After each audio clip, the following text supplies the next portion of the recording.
جب کوئی subject specialist بات کرتا ہے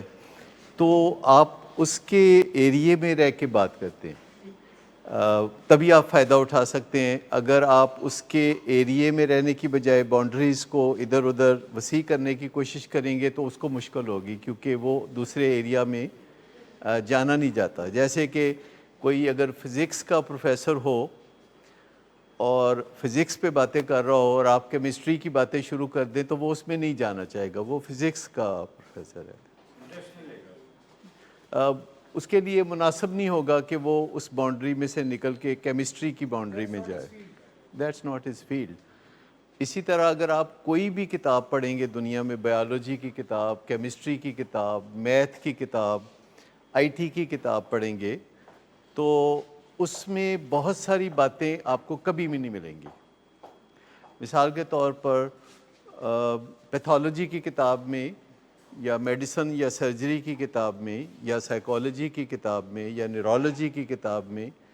آپ کو مذہبی باتیں نہیں ملیں گی۔ اسی طرح مذہبی کتابوں میں آپ کو فزکس کی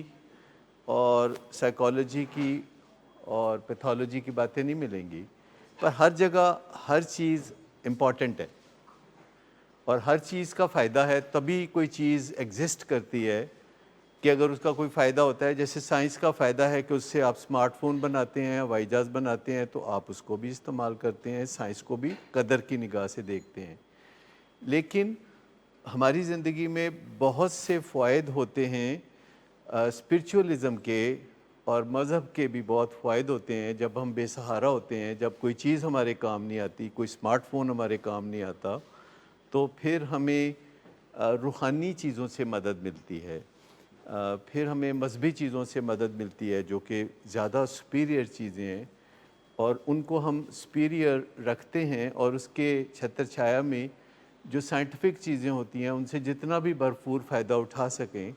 ان سے اٹھاتے ہیں، اور ان سے فائدہ اٹھانے سے پہلو تہی نہیں کرتے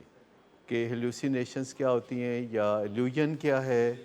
یا ڈیلوژن کیا ہے اور ان میں فرق کیا ہے، اور پھر یہ ہے کہ موڈ کا خیالات سے کیا تعلق ہوتا ہے، خیالات کا موڈ سے کیا تعلق ہوتا ہے، کیسے موڈ کی بیماریاں خیالات کی بیماریاں پیدا کرتی ہیں۔ اور ہم اکثر آج کل خود کلامی کی بھی بات کرتے ہیں، یعنی سیلف ٹاک کی بات بھی کرتے ہیں۔ سیلف ٹاک بہت امپورٹنٹ ہوتی ہے۔ ہم اپنے ذہن میں جو بات کرتے ہیں، اگر کوئی منفی بات کرتے ہیں تو بات چل نکلتی ہے اس سے آگے سے آگے سے آگے۔ مثال کے طور پر اگر آپ کوئی منفی بات کرتے ہیں کہ اپنے بارے میں آپ کہتے ہیں کہ جی آپ کو نام یاد نہیں رہتے یا آپ کو کچھ یاد نہیں رہتا، تو بات یہاں ختم نہیں ہوتی۔ آپ کا دماغ فوری طور پر اس سے ملتے جلتے اور بھی خیالات آپ کے دماغ میں سرچ کرتے ہیں اور آپ کا دماغ ان کو بھی اوپر لے آتا ہے اور کہتے ہیں کہ نہ صرف آپ کو نام یاد نہیں رہتے، آپ کو واقعات یاد بھی نہیں رہتے، اور ساتھ آپ بہت ڈم ہیں اور آپ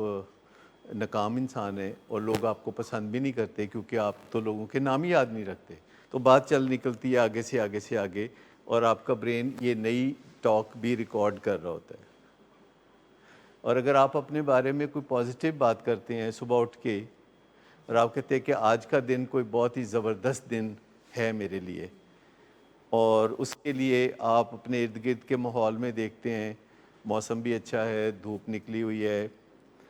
اور آپ کے ارد گرد جو ہے وہ انرجی ہے، سورج کی روشنی ہے، اور آپ اپنے آپ سے کہتے ہیں کہ آج کا دن ہے جس میں میں یہ کام سارے کر سکتا ہوں، اور وہ کاموں کو آپ لائن اپ کر لیتے ہیں اور پھر سارا دن وہ کام کرتے ہیں جس کو ہم کہتے ہیں ورکنگ میموری، آپ کے آج کے کاموں کی میموری کہ آج آپ نے کیا کرنا ہے۔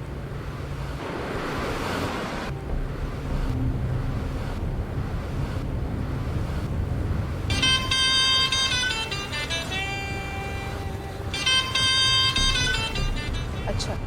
تو ابھی تک تمہارا اس چیپ لڑکی کے ساتھ چکر چل رہا ہے؟ تم کون ہوتی ہو مجھے پوچھنے والی؟ اوکے، اور تم ان گھٹیا لڑکیوں کے ساتھ گلچھرے اڑاتے پھرو تو میں چپ بیٹھوں؟